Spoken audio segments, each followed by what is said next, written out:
Alhamdulillah tidak ada yang terlambat ke sekolah ya. Nah, anak-anak sudah tepuk tangan buat kita semua.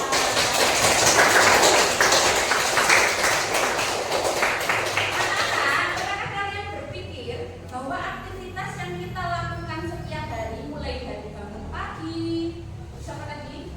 Mengerjakan sholat subuh, sarapan, mandi, berangkat ke sekolah, itu termasuk berpikir setiap hari mulai dari bangun pagi, melaksanakan sholat subuh, mandi, sarapan, berangkat sekolah, yang kalian sebutkan tadi itu, menurut kalian itu adalah sebuah rutinitas harian yang harus kalian lakukan, ya toh? Nah, rutinitas yang kalian lakukan setiap hari itu juga termasuk pola kehidupan kalian, ya. Nah, sekarang Bu Guru mau bertanya, menurut kalian penting apa tidak kita membuat jadwal harian? Penting. Ada yang bisa membuat alasan kenapa kok penting? Mbak Elo, silakan. Karena agar kita disiplin. Ya, tepuk tangan buat Mbak Elo. Agar kita bisa disiplin. Ada lagi jawaban lain, Mbak Lydia. Agar hidup kita teratur. Agar hidup kita teratur, tepuk tangan buat Mbak Lydia. Nah, jadi anak-anak, aktivitas yang kita lakukan itu selain untuk agar kita disiplin, yang kedua yaitu agar hidup kita menjadi teratur. Coba kita bayangkan, apabila hidup kita tidak teratur, misalnya bangun tidur kesiangan, tidak sholat subuh, tidak sarapan, lupa sarapan, terus kemudian berangkat sekolah terlambat, ya loh. Tapi kalau kita sudah punya jadwal, misalnya mulai dari tidur malam kita pakai tidur lebih awal, akhirnya kita bangunnya juga lebih awal, tidak kesiangan, kemudian sholat subuh juga tidak kesiangan, sarapan juga tidak sampai lupa, ya, bubuk berangkat ke sekolah, akhirnya lupa kalau tidak ada jadwal, ya, tidak ada jadwal pagi, karena tadi kamu terlambat bangun tidur, otomatis kan kamu gugup kalau berangkat ke sekolah, akhirnya lupa tidak sarapan, ya loh. Nah, kalau kamu punya jadwal harian, insya Allah tidak akan sampai kelupaan, ya toh. Sholat subuh tepat waktu, ya toh. Sarapan juga tepat waktu, berangkat sekolah tepat waktu, tidak terlambat. Jadi itu adalah termasuk pola atau rutinitas yang kita lakukan setiap hari, ya anak-anak.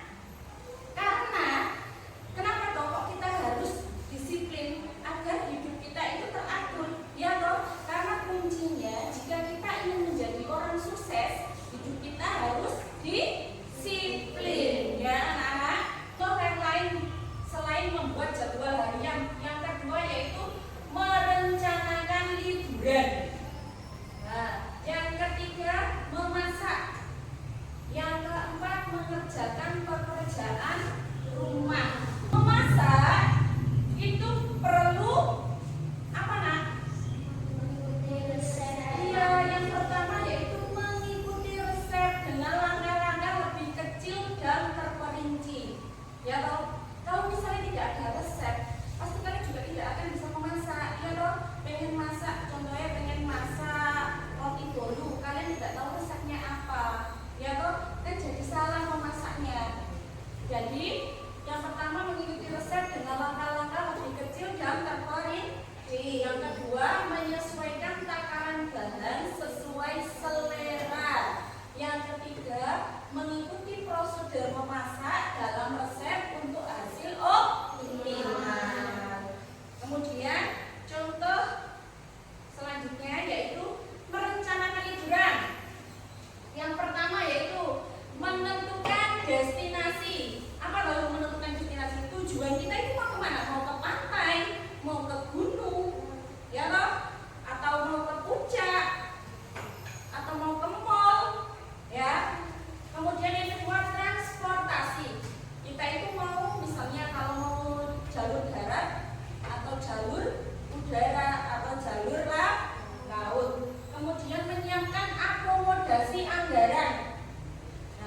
kira-kira biaya uang kita itu cukup apa tidak untuk merencanakan liburan tadi? Ya, kemudian aktivitas apa saja yang akan kita lakukan selama liburan? Kira-kira membutuhkan biaya berapa banyak? Harga tiket pesawat, hotel yang lebih murah pada waktu tertentu. Pilih ya, itu maksudnya pilih harga tiket pesawat. Misalnya kalau kalian ingin jalur udara lewat pesawat contohnya, kalian jauh-jauh hari sudah memesan tiket ya, saat harga tiketmu murah. Jadi pada saat waktu tertentu, atau memilih hotel, kita booking hotel terlebih dahulu saat harganya lebih murah. Yang ketiga, menyusun jadwal perjalanan dengan waktu tempuh. Kira-kira kalau kita mau ke Bali, kira-kira daerah kita ini kalau ke Bali itu berapa jam, terus waktunya berapa jam, kemudian biayanya berapa. Kita itu juga harus sudah merencanakannya sebelumnya ya. Setelah kalian tahu pengertian dari berpikir komputasional, sekarang guru ingin memperkenalkan kalian yaitu prinsip berpikir komputasional itu ada 4. Yang pertama yaitu dekomposisi, yang kedua pengenalan pola, yang ketiga abstraksi, dan yang keempat algoritma. Ya, dari sini nanti akan kalian lihat pengertiannya ini lewat tayangan video yang akan ibu putar ya.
benda ya, benda dari aktivitas sehari-hari. Contohnya tadi apa? Sekolah. Sekolah itu benda apa yang dibutuhkan saat sekolah? Buku, pen, pensil, buku paket, ya. Kemudian apalagi untuk sholat. Sholat itu untuk apa saja benda yang kita butuhkan untuk sholat? Mukena, sajadah, sarung, apalagi peci, baju koko. Kemudian untuk alat untuk membersihkan kelas apa saja? Sabun, pel. Kita bawa tadi kelompok 4 apa? Membahas tentang abstraksi, yaitu fokus pada informasi penting dan mengabaikan hal-hal yang tidak relevan untuk menyelesaikan masalah. Ya, silakan duduk kelompok 4. Assalamualaikum warahmatullahi wabarakatuh.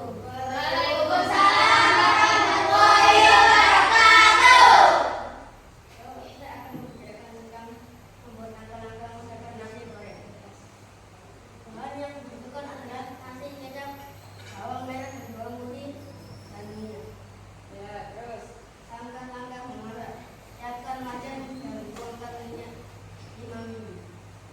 2. Masukkan nasi ke wajan. 3. kelompok 1 membahas tentang cara membuat atau langkah-langkah membuat nasi goreng. Ya, mulai dari yang pertama tadi apa Mas? Menyiapkan bahan atau bumbu. Kemudian langkah-langkah memasak. Jadi bisa kita simpulkan bahwa kelompok 1 membahas tentang berpikir algoritma. Apa itu berpikir algoritma? Menyusun langkah-langkah logis dan terurut untuk menyelesaikan suatu masalah. Jadi kelompok 1 tadi membuat contoh, membuat menu masakan, membuat langkah-langkah membuat nasi goreng. Tepuk tangan untuk kelompok 1. Setelah kalian tadi membahas tentang dekomposisi, pengenalan pola aktif dan berpikir algoritma, menurut kalian ada kesulitan atau tidak? Kalau begitu kita exercise breathing dulu ya. Tepuk 1, tepuk 2, tepuk 3, tepuk 4, tepuk 5. Ya. Nah, sekarang setelah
alhamdulillah sudah selesai dan